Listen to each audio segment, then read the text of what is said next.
witches, warlocks, Satanism, shamanism, voodoo, voodoo activity, and so forth.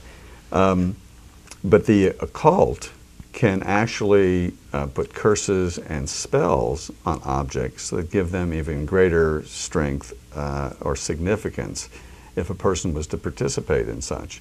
That can be done with movies as well. So if there's a movie about the occult, there could be a spell associated with that movie that would involve the participation of demon spirits, and so people that watched it could actually get a demon as a result of doing it. People that believe in the occult could purposely want to take that in their portals. That's right. Yeah, in fact, I mean, if individuals, young people, someone's child, what have you, has decided to covenant with the kingdom of darkness, covenant with demons to gain power for whatever purposes, whatever form of gain, then obviously that would be a very significant issue in an individual's life that goes even beyond, an inanimate object per se, or the association of a demon with an inanimate object.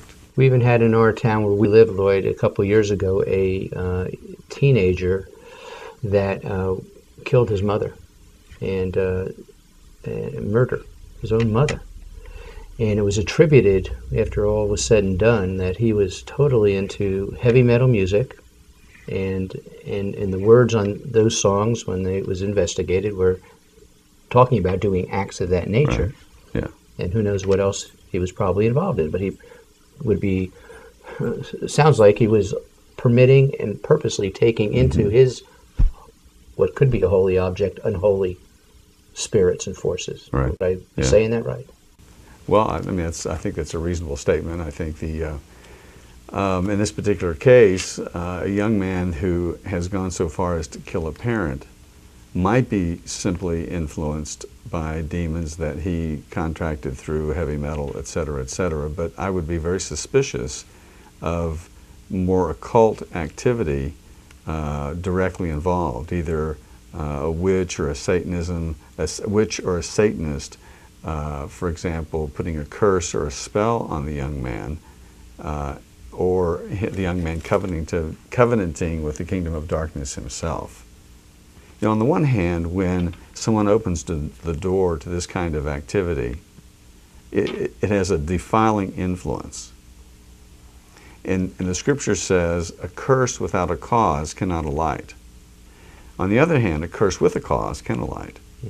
So if an individual is involved in sinful activity or something that defiles them with respect to relationship with the Most High God, then someone else who's a witch or a Satanist can send a curse on an individual, and that curse is going to hold because of the sin that's there to make it hold.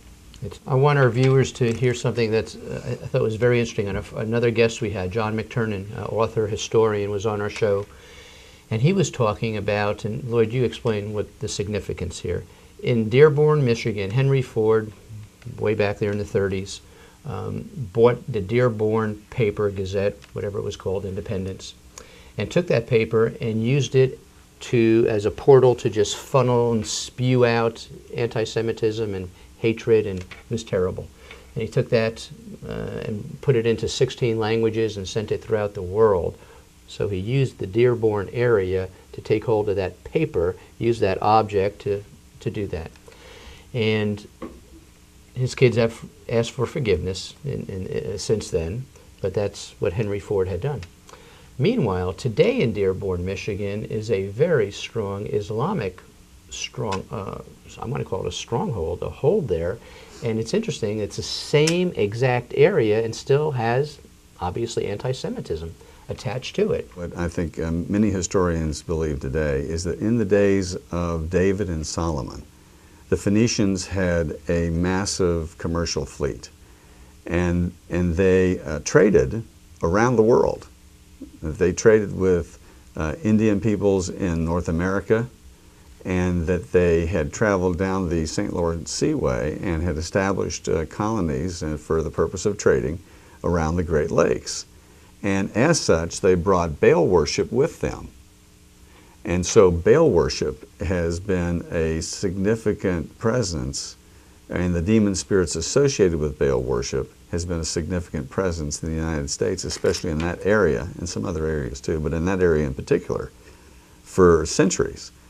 So it's not surprising then that in that area where there's a demonic stronghold associated ultimately with Baal worship, that there would also be a stronghold of, or a large population of Islam, or the kind of activity associated with Henry Ford that this Dearborn story reflects. Very interesting. Yeah. Well, we're going to come back in a minute and share with you one of the darkest objects that has ever been used on earth for evil, the seat of Satan. Stay tuned. Next on The Crossover. Welcome back to The Crossover. I want to share with you what happened to Rosalie and I in Germany recently when we were out there for the Life March created by TOS Ministries, and we've got many shows on that which you'll be able to see. We learned something fascinating that brought into Germany prior to World War I, Chancellor Kaiser Wilhelm brought in two objects on purpose. One was called the Ishtar Gate, and the other was called the Seat of Satan. One interesting fact about the Ishtar Gate, this is the gate that the Jews had to cross under to get into Babylon when they were out of the land, living in Babylon. And the Ishtar Gate had 337 demonic pictures of their snake god on the gate. This is what they had to walk through every time they went through that gate. Well, in Hebrew numerology, the number 337 translates to hell. So every time they're walking through this gate, they're walking through an object that is personifying hell, crying out the word hell to them through their pagan gods.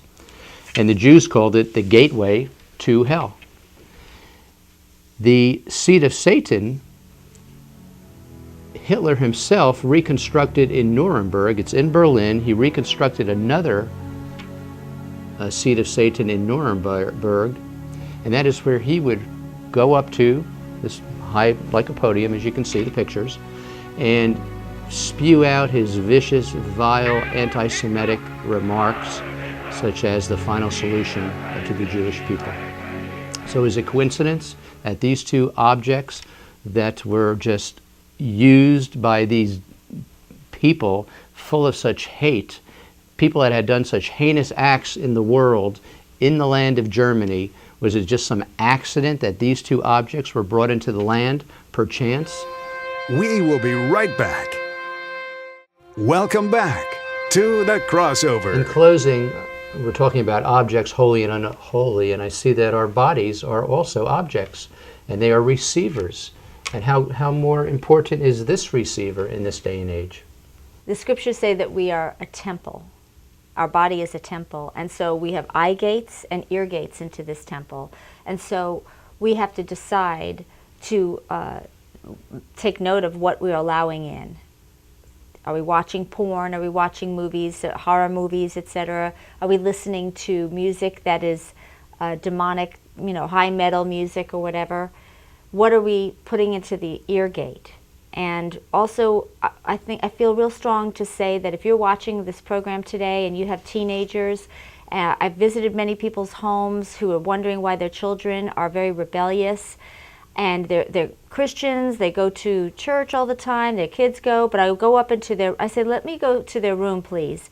I go up into their room, and they have all of this posters on the wall that are Metallica or whatever, and they don't realize that has these spirits will be going through these posters and the music they're listening to. If you're a parent, then your home is supposed to be a sanctuary and a holy sanctuary unto God, and so you are supposed to have authority over your children who live in that home, and those objects and that music should not be allowed in that sanctuary.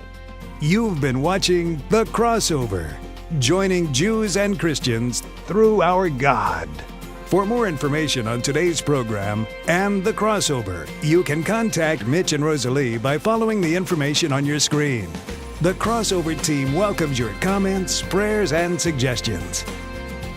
Thank you again for watching The Crossover.